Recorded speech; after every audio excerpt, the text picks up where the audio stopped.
কিছু কি টের পাচ্ছেন? দেশের অন্যতম বৃহৎ রাজনৈতিক দল বিএনপি কয়েকদিন আগেও এককভাবে ক্ষমতায় যাওয়ার চিন্তাভাবনা করছিল। ক্ষমতার সে কি দম্ভ! ভাবখানা এমন ছিল যেন ভোট হলেই ২৯০টি আসনে জিতে যাবে ধানের শীষ।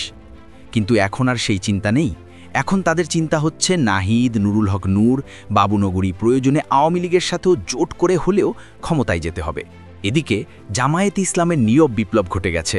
জনগণের কাছে এখন সবচেয়ে জনপ্রিয় দল হিসেবে উঠে এসেছে জামাত। ডক্টর শফিকুর রহমানের নেতৃত্বে দাড়িপাল্লা এখন নতুন করে আলোচনায়। এটা বিএনপির জন্য বড় চাপ তৈরি করেছে। ফলে তারা আর এককভাবে ক্ষমতায় যাওয়ার কনফিডেন্স পাচ্ছে না। বিএনপির এখন বড় ভাই জামায়াতে ইসলামী ক্ষমতায় ফেরার মাটি প্রস্তুত করে ফেলেছে। আর আমরা এখনও চাঁদাবাজিতেই চ্যাম্পিয়ন। বিএনপির বুদ্ধিজীবীরা এখন নতুন ন্যারেটিভ তৈরিতে ব্যস্ত, নির্বাচনে জামাত একা হয়ে যাবে। অথচ বাস্তবতা সম্পূর্ণ উল্টো। বিএনপি এখন জামাতের উত্থান ও নিজেদের পরাজয়ের ভয়ে সব দলের সাথেই বসতে চায়। ইতিমধ্যে তারা এনসিপিকে জোটে নেবার সর্বোচ্চ চেষ্টা চালাচ্ছে, যদিও এনসিপির মধ্যে এমপি হওয়ার মতো যোগ্য ১০ জন প্রার্থীও নেই। বিএনপি যখন ভোটে জিততে জোট মহাজোট গঠনে ব্যস্ত, তখন আমিরে জামাত বৈশ্বিক নেটওয়ার্ককে আরও শক্তিশালী করছেন। বিএনপির ভেতরে এখন গ্রুপিং এমন পর্যায়ে গেছে যে মনোনয়ন দেয়া কঠিন হয়ে পড়েছে। অন্যদিকে জামাতের প্রার্থীরা মাঠে ছুটে বেড়াচ্ছেন জনতার দুয়ার দুয়ারে। আসলে জামাতের ভোটর জোয়ারি বিএনপির আত্মবিশ্বাস নাড়িয়ে দিয়েছে। ফলে বিএনপি এখন সবাইকে পাশে নিতে চায়। এর মধ্যে এনসিপি কৌশলগতভাবে তাদের কাছে সবচেয়ে উপযুক্ত মিত্র মনে হচ্ছে। কারণ বিএনপি যদি এনসিপিকে ৫০টি আসনও ছাড়ে, তার মধ্যে অন্তত ৩০টি আসনে প্রার্থী আসবে বিএনপির ভেতর থেকেই। এনসিপির হাতে এত শক্ত প্রার্থী নেই। বিএনপির মনোনয়ন না পাওয়া প্রার্থীরা তখন এনসিপির প্রতীক শাপলা বা কলম মার্কা নিয়ে লড়বেন। অর্থাৎ বিএনপির টিকিট বিএনপির লোকজনই টাকা দিয়ে কিনবে। এভাবে কাগজে কলমে বিএনপি ৫০টি আসন এনসিপিকে ছাড়লেও বাস্তবে তারা হারাবে মাত্র ২০টি আসন। তবে এতে এনসিপির জন্য ঝুঁকি বেশি। কারণ তারেক রহমান যদি ধানের শীষ না দেন, অর্থাৎ বিএনপি ২৫০ আসনে নির্বাচনে নামে, তাহলে এনসিপির আসনগুলোতে বিদ্রোহী প্রার্থী ঠেকানো যাবে না। যেহেতু এনসিপির হেভিওয়েট প্রার্থী নেই, ফলে সেসব আসনে তাদের পরাজয় প্রায় নিশ্চিত। বিদ্রোহী প্রার্থী থাকলে ফলাফলে দেখা যাবে এনসিপি ৮ম স্থানে বসে আছে। এখন আসি আরেকটা হিসেবে, যদি বিএনপি এনসিপিকে ২০, ৩০ বা ৫০ আসন ছাড়ে, তাহলে বিএনপির জন্য বড় ঝুঁকি হবে জামায়াতে ইসলামী। কারণ জামাতের দাড়িপাল্লা এখন ভোটের অন্যতম জনপ্রিয় প্রতীক।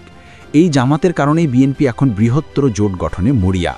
কিন্তু সমস্যা হলো, যদি এনসিপিকে দেওয়া আসনে ধানের শীষ না থাকে বা বিদ্রোহীও না থাকে, তাহলে ওই আসনগুলো জামাত সহজেই জিতে নিতে পারে। কারণ বিএনপির তৃণমূল নেতারা দল নয়, ব্যক্তি দেখে ভোট করে। নিজেদের লোক নমিনেশন না পেলে তারা অন্য দলের হয়ে কাজ করে না। ফলে এনসিপির পক্ষে তারা মাঠে নামবে না। তাহলে কি বিএনপি চাইবে এনসিপিকে আসন ছেড়ে দিয়ে জামাতকে নিশ্চিত জয়ের পথে ঠেলে দিতে? মনে হচ্ছে বিএনপি এই হিসেব নিকাশ ঠিকই করছে।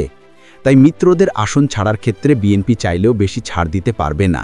কারণ বর্তমানে ভোটের বাজারে ব্র্যান্ড ভ্যালু আছে কেবল ধানের শীষ আর দাড়িপাল্লার। আপনি যদি অ্যাডিডাস বা নাইকের পাশে আলাম সুইস রাখেন, সেটি কেউ ছুবেও না। ঠিক তেমনি নাড়িপাল্লার বিপরীতে হারিকেন, সাইকেল, কেতুর বা কলম মার্কা থাকলে ভোটার আগ্রহ কমে যাবে। অর্থাৎ যেই জামাতের ভয়ে বিএনপি বৃহত্তর জোট গঠনের তাড়ায়, সেই জোটই বিএনপির জন্য কাল হয়ে দাঁড়াতে পারে। ভোটের রাজনীতিতে তাই এনসিপির জন্য সেরা অপশন হলো জামায়াতে ইসলামী। জামাতের সাথে জোট করলে এনসিপির আছে নিশ্চিত লোগো, ভোট ও অর্থের নিশ্চয়তা, বিদ্রোহী প্রার্থী ছাড়াই। জামাতের শৃঙ্খলাবদ্ধ সংগঠন, মাঠে পোলিং এজেন্ট দেওয়া, নির্বাচনী খরচ সামলানো এবং ভোটের ফলাফল রক্ষা করার সক্ষমতা সবই এনসিপির জন্য নিরাপদ পথ তৈরি করতে পারে। তবে একমাত্র বাধা হলো, জামাতের সাথে জোট করলে এনসিপির চাঁদাবাজি, দুর্নীতি ও অবৈধ সুবিধা নেওয়ার ইতিহাস জনসম্মুখে ফাঁস হতে পারে। কারণ বিএনপি তখন গোয়েন্দা শাখাগুলোকে সক্রিয় করবে, যাতে এনসিপির কর্মকাণ্ড জনসমক্ষে আসে। মাঝে মধ্যে ওয়েস্টিনে হাঁস খাওয়া বা সমন্বয়কদের চাঁদাবাজির কাণ্ড ফাঁস করা হয় মূলত এনসিপিকে চাপে রাখতেই। সব হিসেব নিকাশ শেষে বলা যায়, এই মুহূর্তে এনসিপির জন্য জামায়াতে ইসলামী ছাড়া বিকল্প নেই। কারণ তাদের পার্লামেন্টে যাওয়ার একমাত্র বাস্তব সম্ভাবনা জামাতের জোটেই রয়েছে।